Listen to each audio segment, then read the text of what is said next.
Hello friends, welcome to my YouTube channel MPPSC online classes. आज के हम इस वीडियो में टाइप्स ऑफ मेजॉरिटी से डील करेंगे कि अगर कोई भी लॉ पार्लियामेंट में लाया जा रहा है तो उस लॉ को अलग अलग टाइप की मेजॉरिटी से पास किया जाता है डिपेंडिंग अपॉन दैट लॉ।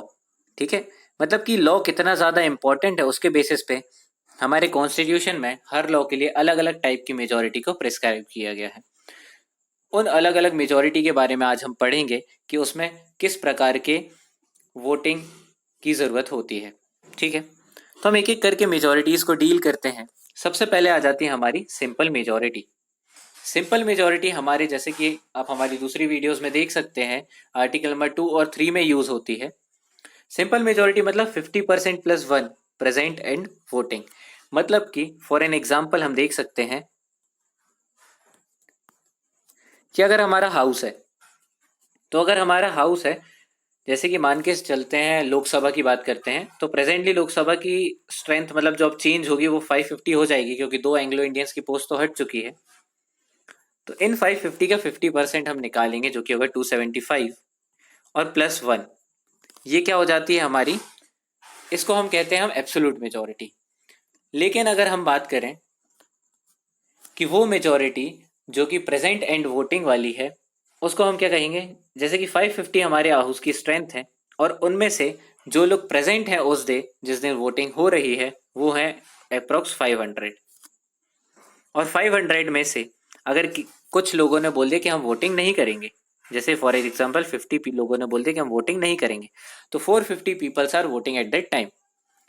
तो 450 का 50% प्लस 1 अगर हम निकालेंगे, वो आ जाएगा हमारा कितना, 226।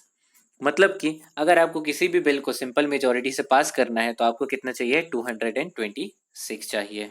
ठीक है, फिर उसके बाद नेक्स्ट बात करते हैं हम, आ जाती है हमारी एब्सोल्यूट मेजोरिटी की।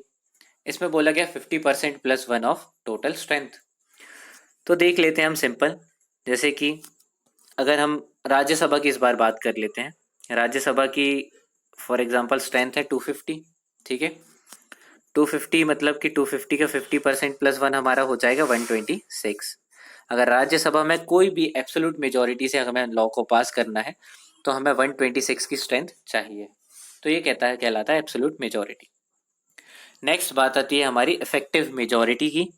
इफेक्टिव मेजोरिटी हमारी कहाँ पर यूज होती है, वाइस प्रेसिडेंट के रिमूवल के लिए हमें इफेक्टिव मेजोरिटी का यूज करना होता है। इफेक्टिव मेजोरिटी को हम अच्छी तरीके से समझते हैं। इफेक्टिव मेजोरिटी मतलब वो मेजोरिटी जो हमारे जो वोटिंग है उस पर इफेक्ट डाले। फॉर एग्जांपल हमारे हाउस की स्ट्रेंथ कितनी है, 250। ठीक है, फिर हमारी स्ट्रेंथ में फॉर एन एग्जांपल 40 जो सीट्स हैं वो कैसी हैं, वैकेंट है। मतलब कि 40 वो लोग हैं, कुछ लोग की या बीच जो हमारा बोल सकते हैं, हमारा जो बीच टर्म चल रहा है राज्यसभा का, उसमें कुछ लोगों की क्या हो चुकी है, डेथ हो चुकी है ना। या फिर हम बोल सकते हैं कुछ लोगों ने रिजाइन कर दिया है, या कुछ लोगों का क्या हो चुका है, डिस्क्वालिफिकेशन हो चुका है। तो वो ऐसे कौन है, 40 लोग हैं। तो हमारी टोटल बचे लोग कितने हैं, 210। इनका 50% प्लस 1 जो होगा उसको हम कहेंगे इफेक्टिव स्ट्रेंथ, जो कि होगा 106। तो ये होती है इफेक्टिव स्ट्रेंथ, मतलब कि जो बोल सकते हैं हम इफेक्टिव मेजोरिटी, जिसके बेसिस पे राज्यसभा में रेजोल्यूशन आके किसकी रिमूवल होता है, वाइस प्रेसिडेंट का रिमूवल होता है। इसके आगे हम बात करेंगे जो कि सबसे इंपॉर्टेंट मेजोरिटी है, स्पेशल मेजोरिटी। स्पेशल मेजोरिटी अलग अलग तरीके की होती हैं, जब उनको अलग अलग जगह पर यूज किया जाता है। स्पेशल मेजोरिटी अपने आप में ही बहुत ज्यादा टफ होती है। ये मेजोरिटी हमारे कॉन्स्टिट्यूशन में इसलिए दी गई है क्योंकि इन मेजोरिटी से बड़े बड़े चेंजेस दिए जाते हैं। जैसे कि जो प्रेसिडेंट, जो कि हमारे स्टेट का हेड होता है, उसकी इम्पीचमेंट करना। दूसरी चीज बात करें कि राज्यसभा मतलब कि जो कि किसको रिप्रेजेंट करती है, सेंटर को रिप्रेजेंट करती है, वो किसी भी स्टेट लिस्ट के सब्जेक्ट पे अगर लॉ बनाए उस केस में। तीसरी बात करें, अगर हमारे कॉन्स्टिट्यूशन जो कि हमारा 26 जनवरी 1950 में बनाया गया था, उस कॉन्स्टिट्यूशन में अगर हमें कोई चेंज करना है तो उसके लिए भी हमें स्पेशल मेजोरिटी का यूज करना पड़ता है। इस मेजोरिटी को टफ इसलिए बनाया गया है क्योंकि हमारे कॉन्स्टिट्यूशन में या कुछ भी इंपॉर्टेंट पोस्ट है जैसे कि इंपॉर्टेंट पोस्ट ऑफ प्रेसिडेंट, उसमें कोई भी फ्रीक्वेंट चेंजेस ना हो, इसलिए इसको हमारी थोड़ा रिजिड बनाया गया है और फ्लेक्सिबल भी बनाया गया है। क्यों? क्योंकि हमें ये मौका दे रहे हैं कि आप कॉन्स्टिट्यूशन में चेंज भी कर सकते हो, जैसे जैसे समय आता है वैसे वैसे चेंजेस की भी जरूरत पड़ती है। तो तीनों टाइप की जो हमारी मेजोरिटी है आर्टिकल नंबर 61, 249 और 368 में जो यूज होती हैं, उनको हम अलग अलग करके पढ़ते हैं।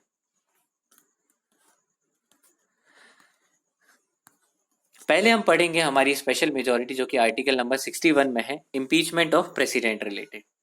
उसमें हमें चाहिए 2/3 of the total strength. For example हम बात कर लेते हैं कि 2/3 ऑफ द टोटल स्ट्रेंथ, मतलब कि 2/3 ऑफ द टोटल स्ट्रेंथ, मतलब जैसे कि राज्यसभा की स्ट्रेंथ है 250, 250 का हमें 2/3 निकालेंगे और उतनी ही, ठीक है, उतनी ही हमें क्या चाहिए है, 250 का 2/3 मतलब उतनी ही हमें चाहिए क्या, मेजॉरिटी चाहिए अगर हमें प्रेसिडेंट की इम्पीचमेंट करनी है। ठीक है, फिर अगर हम दूसरे टाइप की स्पेशल मेजॉरिटी की बात करें, वो आ जाती है कौन सी, कि जब राज्यसभा को किसी भी लेजिस्लेटिव के, मतलब किसी भी स्टेट लिस्ट के सब्जेक्ट पर लॉ बनाना हो। ठीक है, तो उस केस में ये आ जाती है। उस केस में सिर्फ हमें क्या चाहिए, 2/3 प्रेजेंट एंड वोटिंग, मतलब कि अगर 250 पीपल्स हैं, उनमें से अगर 200 लोग वोटिंग करने आए हैं और उनमें से कुछ लोगों ने मना कर दिया वोटिंग करने से, फॉर एन एग्जांपल 20 पीपल्स ने मना कर दिया वोटिंग करने से, तो जो 180 लोग हैं, ठीक है, जो 180 लोग हैं वो लोग क्या करेंगे, यहाँ पर प्रेजेंट एंड वोटिंग के अंदर आएंगे और वो जो 180 हैं उनकी 2/3 मेजोरिटी, अब उनकी 2/3 मेजोरिटी होगी कितनी, 120, तो 120 प्लस 1 मेजोरिटी चाहिए है अगर आपको कोई भी लॉ पास करना है जो कि राज्यसभा ला रही है। किस बेसिस, किस चीज पर डिपेंडेंट है वो लॉ, स्टेट लिस्ट पे, मतलब कि आर्टिकल नंबर 249। तो ये हो जाती है एक टाइप की और स्पेशल मेजोरिटी।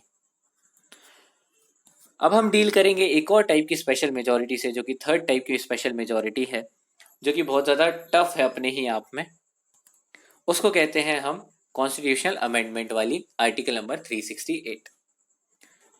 तो इस मेजोरिटी में हमें चाहिए 2/3 प्रेजेंट एंड वोटिंग, जैसे कि हमने पिछला एग्जाम्पल लिया था, है ना, उस हिसाब से सेम वो मेजोरिटी चाहिए है। लेकिन यहाँ पर एक कंडीशन है कि जो पिछले एग्जाम्पल में हमने लिया था तब कितना आया था हमारा, 120 आया था। ठीक है, अगर हम 250 के बेसिस पे एग्जाम्पल लिया था, 250 मतलब अगर टोटल स्ट्रेंथ है, उसमें से अगर हमने मान लिया कि 50% क्या कर रहे हैं, मतलब आए ही नहीं है उस दिन, प्रेजेंट ही नहीं थे, और उसके बाद अगर हमने बात करी कि जो 20% है वो वोटिंग नहीं कर रहे, तो मतलब अगर 180 लोग प्रेजेंट एंड वोटिंग है तो उनका जो 2/3 है वो आ जाता है हमारा 120। पर अगर आर्टिकल 368 है उसमें ये भी बोला गया है कि वो एब्सोल्यूट मेजोरिटी से क्या होना चाहिए, ज्यादा होना चाहिए। अब एब्सोल्यूट मेजोरिटी हमें पता है स्ट्रेंथ का कितना, 50%। स्ट्रेंथ का 50% कितना होगा, स्ट्रेंथ है भाई 250 और इसका 50% हो गया 125। तो इस केस में क्या हो रहा है कि ये जो 2/3 ऑफ प्रेजेंट एंड वोटिंग है वो है 120 और एब्सोल्यूट मेजोरिटी है 125। तो ये वाली जो मेजोरिटी है एब्सोल्यूट मेजोरिटी से कम हो रही है।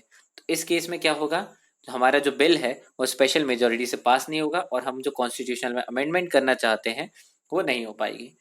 तो सारी बात यहाँ पर कैलकुलेशन समझने की है कि अगर ये 125 से ज़्यादा 2/3 ऑफ प्रेजेंट एंड वोटिंग आया तो ही क्या होगा, हमारा स्पेशल मेजोरिटी से कॉन्स्टिट्यूशन में अमेंडमेंट होगी। ठीक है, और कुछ केसेस ऐसे भी होते हैं। अभी हमने देखा जो 2017 में जीएसटी का जो बिल आया था, वो जीएसटी का बिल कैसे पास हुआ, वो एक अलग टाइप की स्पेशल मेजोरिटी है जो कि कॉन्स्टिट्यूशनल अमेंडमेंट के ही अंदर आती है। वो इन दोनों चीज़ों को तो इंक्लूड करती है, उसके साथ रेटिफिकेशन ऑफ स्टेट्स, मतलब कि जो जीएसटी है ना, गुड्स एंड सर्विसेज टैक्स, वो स्टेट्स से भी रिलेटेड है क्योंकि वो बहुत सारे इनडायरेक्ट टैक्स को अलग को साथ में लेकर एक सिंगल टैक्स ला रहे थे जीएसटी। तो उसमें हाफ स्टेट्स का रेटिफिकेशन होना जरूरी है। तो जीएसटी बिल में हमने इस दोनों मेजोरिटी के साथ रेटिफिकेशन ऑफ स्टेट्स भी लिया था। ठीक है, तो ये थी हमारी 3 टाइप की स्पेशल मेजोरिटी जो कि थोड़ी ज़्यादा कॉम्प्लिकेटेड है क्योंकि इनमें कैलकुलेशंस इन्वॉल्व है। अगर आपको ये मेजोरिटी समझ में आई हो तो हमारी वीडियो को लाइक करें और फर्दर ऐसी पॉलिटी से रिलेटेड वीडियोस के लिए सब्सक्राइब भी करें। और दूसरे साइड हमारी एक प्लेलिस्ट है जिसमें हम एमपी हिस्ट्री को कवर कर रहे हैं, उन लेक्चर्स को भी देखें। Thank you.